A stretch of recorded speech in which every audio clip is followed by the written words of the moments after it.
Hi everyone, we're here in LA at Universal Studios for the first ever hands-on gameplay event for Jurassic World Evolution. My name's Ed, I'm part of the community team here at Frontier Developments, and I'm joined today by lead designer Andy Fletcher and executive producer Rich Newbold. So obviously, like I said, we came all the way out to LA for this. It's been a really, really special event. We've been working on Jurassic World Evolution for quite a long time now. And today, we've been finally able to show the game off to people outside of Frontier. So how has that felt for you guys who've been working on it for so long? It's been amazing.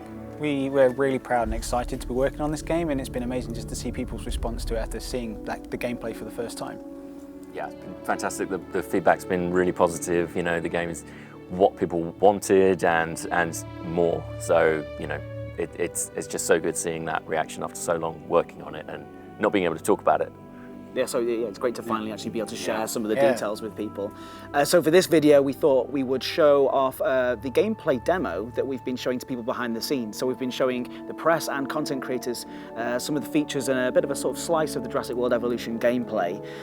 So I suppose why don't we just jump into the game right away and show people what it's all about.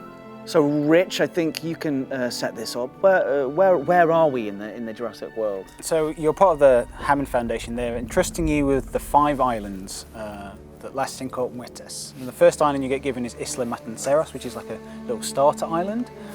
This park is a bit built up to begin with, just to allow us to demo. We've already got, I mean, you can't make a Jurassic game without dinosaurs. It's kind of like the key thing. So in our park we've got a couple of brachiosaurs already in place. You know, the key thing is the dinosaurs. So we have a dinosaur ready in the Hammond Creation Lab just to show you what we've been working on. So we've been putting a lot of attention and detail into the dinosaurs to make sure that these dinosaurs are the best dinosaurs you've ever seen in a video game. We've put a lot of work into how they look, how they move, how they sound, and how they behave. It's one of the key things for us to make a game that's just amazing to look at. So there's our Ceratosaurus. She seems fairly happy there, munching down on the meat. So I think in addition to the dinosaurs, there's a load of structured objectives that you can do in the game too. So I'm going to complete this active contract, what we call a contract here. So we've got a science contract active here to perform an expedition for at least 1 herbivore fossil. Now, contracts are jobs that you undertake for one of the 3 divisions in the game. So we've got science, entertainment, and security, and this is for science. So this will improve my standing with that division, and that will lead to further unlocks and further consequences later down the line. So I'm going to head to my expedition center and look at the expedition map. It shows me all the dig sites I've got available around the world. So one part of the game that we're putting a lot of detail into is the authenticity of the game. The dig sites that you're using in the game are based on real-world dig sites, and the fossils and the dinosaurs that you find in there are based on real-world science. We want it to be as real as possible. And there's a lot of information about the dig sites themselves and the lore of the game and the dinosaurs that you're engineering, but we keep all of that stuff inside an InGen database, which is like a repository of information that if you want to get access to all that depth and detail, if you're a big fan of that kind of aspect of the Jurassic franchise, you can go into here and start reading up about, you know, for instance, the formations in the game, and you can see when these formations were formed in the world, what you can find inside them and the dinosaurs in there. So it's one part of the aspect of the game that we're putting a lot of detail into. Cool. All right, so I'll kick off an expedition. I think I'm going to go to Hell's Creek because that's got Triceratops fossils in it, and that means that it should return with a nice herbivore fossil. So my expedition chopper's going to head off there and kick off that expedition. Now, I have released a dangerous carnivore here into my herbivore enclosure, so that's not a great idea. I'm gonna try and move this Ceratosaurus to a smaller enclosure of its own over here. Now I'm going to create that enclosure first, so I'll head to the fence tool and start building the outline of this new enclosure. The Jurassic World Evolution is a management game, and it's about you're building these facilities and expanding them out as you progress through the game. Andy's using one of the creation tools, which is the fence tool, which allows you to really quick and easily make these enclosures for your dinosaurs. So he's using this light steel fence to begin with. As you progress through the game, you get access to sturdier fences and then electrified fences, just to make sure that the new dinosaurs that you're engineering are really, make sure that you're kept inside the enclosure, because they're not inside, that's when the running and the screaming happens. So it's the key thing of the game is to make sure that your dinosaurs are kept away from your guests. Cool, so I've got a basic fenced enclosure there. Now I need to make this more of a home for the Ceratosaurus, so I'm going to put some water in. So it's got a water source that it can drink from. So if I head to the landscape tools, I can really easily create a quick water source for it to drink from, keep it quenched. And then if I go to the nature brush, I can add forest, and this will make it feel more at home in its habitat. So different dinosaurs have different kind of habitat needs, and I'm going to put those in to make it feel more at home. I can also, while I'm in here, I can also adjust the slope around the enclosure, so I can raise, lower, flatten, smooth terrain, which is kind of cool from an aesthetic point of view. You see the fence actually conforms to any terrain edits that I make. And then to finish off the enclosure, or to make sure at least that it can be got to from my ranger teams, which we're going to talk about a little bit later, I'll stick a gate here, and that allows the ranger teams to drive in and out with their 4x4s, which is really important for dinosaur welfare, which we'll talk about in a little bit. And then finishing touch, I'm going to add a feeder in here, because our Ceratosaurus is going to want to eat something when it's touched down. So I don't know if you covered that there, but this the fences that you were placing down, they look kind of they don't look like they're going to be particularly strong against some of those larger dinosaurs. Are these things that you can upgrade and get more? So you need to make sure that the fences that you're placing are appropriate for the dinosaurs you're trying to keep behind them, so that the smaller herbivores, you can get away with a light steel fence. But as you say, the bigger dinosaurs, the ones with more teeth, you know, you want to make sure that they're kept in, so you want to make sure that your fences are as strong as possible. Yes, this is exactly what we needed. Well done completing that contract. So I've now boosted my science reputation by completing a contract, because my expedition chopper came back, and that's unlocked something for me to hit. I've got an interesting opportunity for you to consider. It will allow us to work together to create life. Pure life. If you've been listening to Dr. Malcolm, then you know how important this is to us, and to me. All right, so this is the head of the science division offering me a mission, which is a multi-stage series of objectives which take longer than the contracts to do, but they have greater rewards and more sort of narrative depth to them. So I'm going to start this mission and see what's involved. I knew you were my kind of person. Inquisitive, driven, and I knew you couldn't resist this opportunity. So let's get started. Together, we can create a more authentic version of our dinosaurs. That means a complete genome. And I think you are up to the challenge. Don't disappoint. Okay, so the first part of this mission is to acquire 50% of the Triceratops genome. So in order to do that, I'm going to head to my fossil center. It's where all my dig site finds get delivered. And see here, I've got a very high quality amber fossil, which will give me Triceratops DNA. So when I've extracted this DNA, I should have enough to complete this section of the mission. So another option there as well to sell. So you can sell them just to gain money, and that will, so there's kind of a trade-off there, is you can focus just on the dinosaurs or use fossil dig finds for short-term financial gain.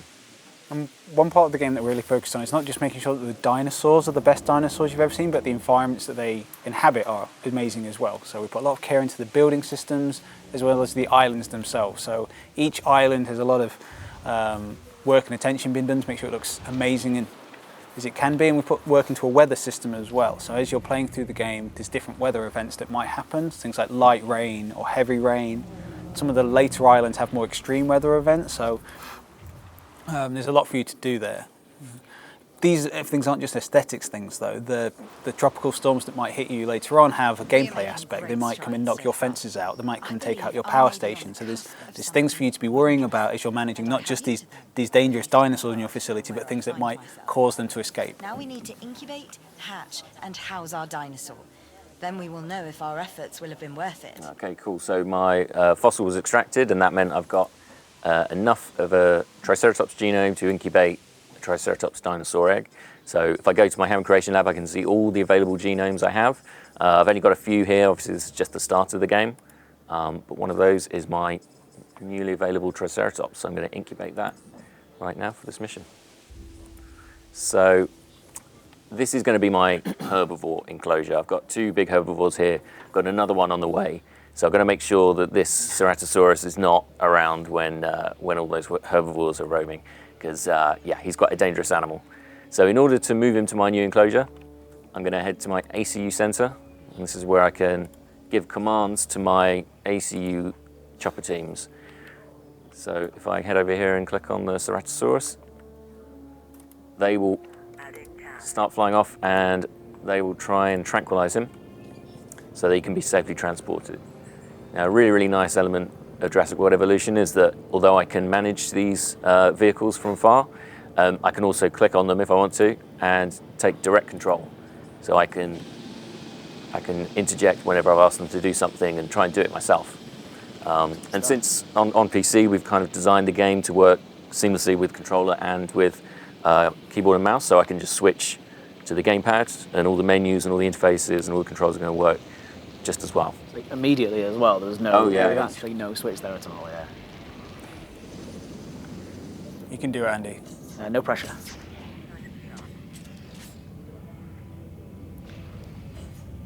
Nice. Yay. So we really wanted the dinosaurs to behave and move in realistic ways, just the way they look and the way they move, the way they fall when you tranquilize them. I feel a little bit sorry for him now. Her, sorry. Her. I do apologise. Yeah, All absolutely. hers. All right, well, she's safely tranquilized. Now I need to transport. So transportation is also now at the ACU center. Now, a really quick way to go between buildings is to switch to the schematic view, the map of the island. And this shows me the whole island area I've got. And I can really quickly see my dinosaurs, my vehicles, state of my buildings. It's really, really useful for quickly accessing buildings. And here I'm going to get in touch with the transport team and ask them to transport this Ceratosaurus from its current enclosure into the new one that I built.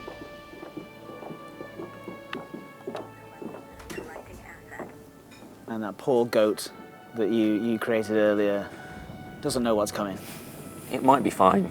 It might be fine. It'll be fine. You can't assume that the Ceratosaurus is going to go for it. Might outlive. You never know. You never know. A good hider.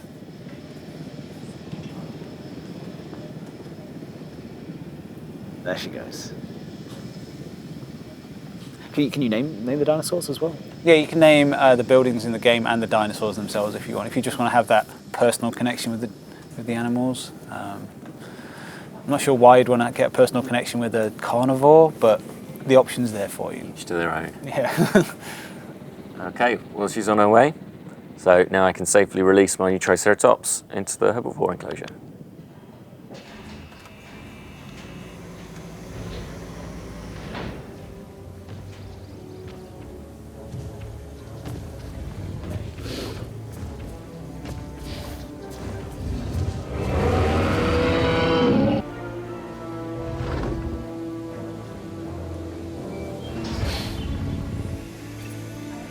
Our new specimens, dinosaurs, are meeting expectations, but we want them to thrive.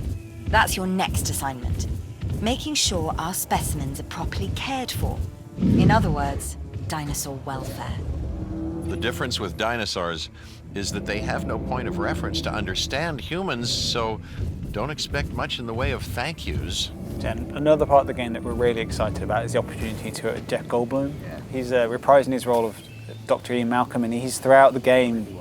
Yeah, he's there as a narrator, as like a voice of conscience. You're going to be making some decisions in the game as to which division you're pursuing the missions for, and there's going to be some consequence to that. And he's there just to remind you that these dinosaurs should never have been brought back. It's been a mistake from day one, and that there's going to be a consequence to some of these decisions. And you just can't keep some things like that in your enclosed, and they will always find a way to escape, or something will find a way to just go wrong. And he's always there just to keep reminding you of that fact. It's just such an amazing thing as a developer to work with someone like him in one of our games. Cool, all right, well, this next stage of the mission is all about, as the head of science said, dinosaur welfare. So it wants me to build a ranger station. So I need to make a bit of space here, because my island is, just adding less Yeah, space. adding. So what you need to do before you build, when you start expanding your park, you need to kind of clear the ground so that you've got space to build on.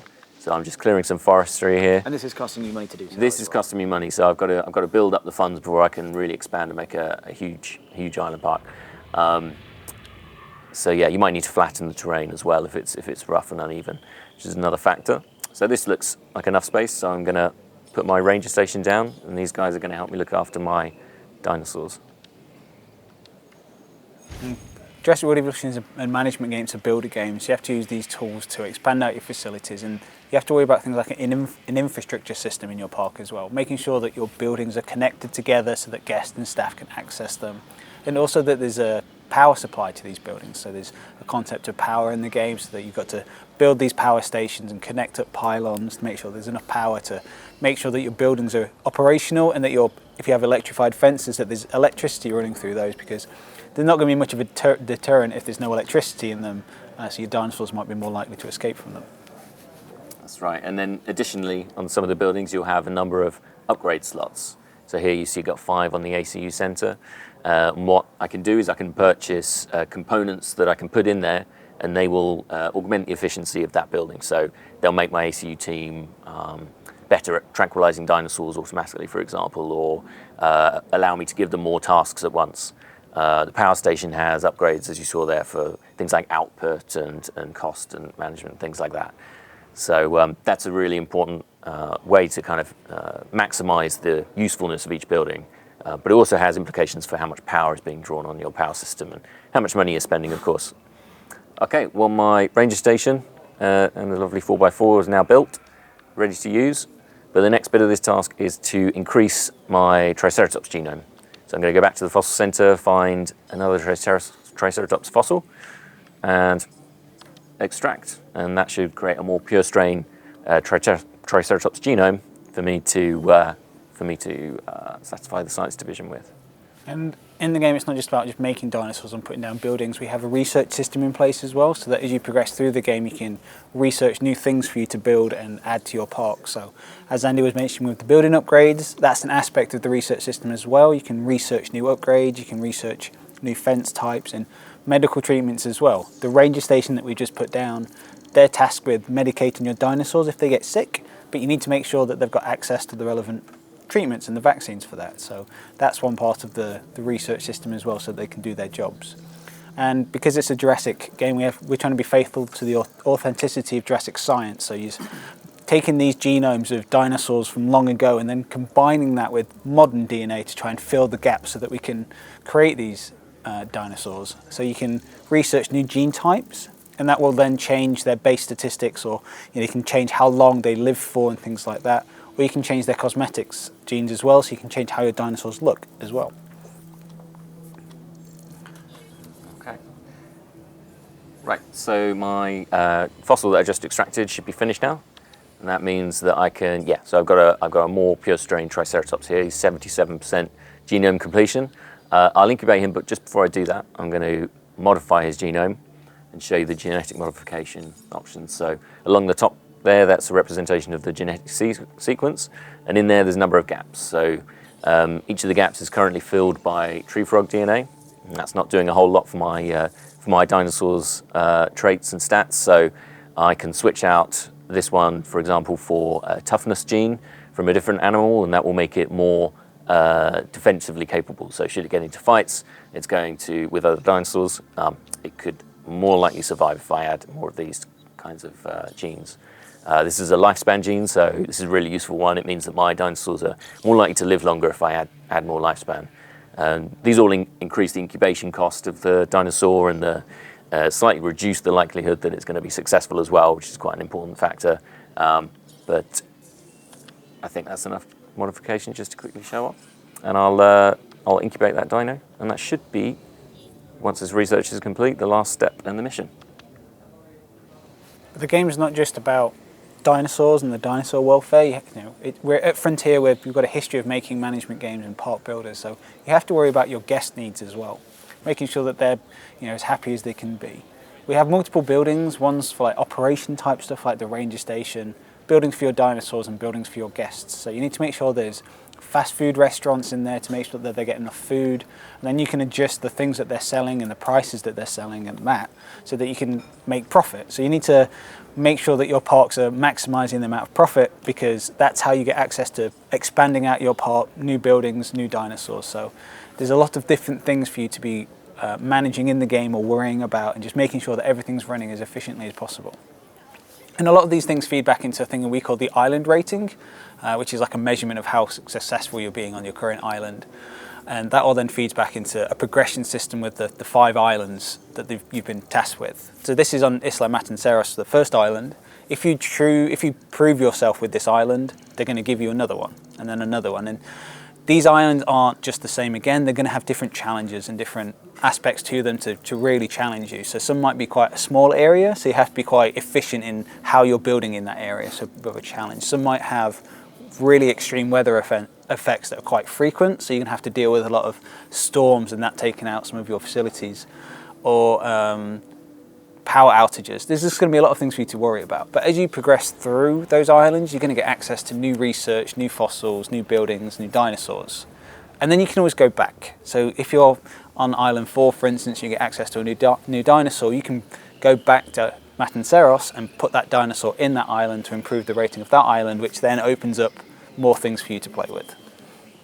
So this is just a glimpse of what's on offer in Jurassic World Evolution. We're really proud of them. You know, our Ceratosaurus is nice and happy now, about to have dinner. Well, maybe not. They seem to be getting away with it.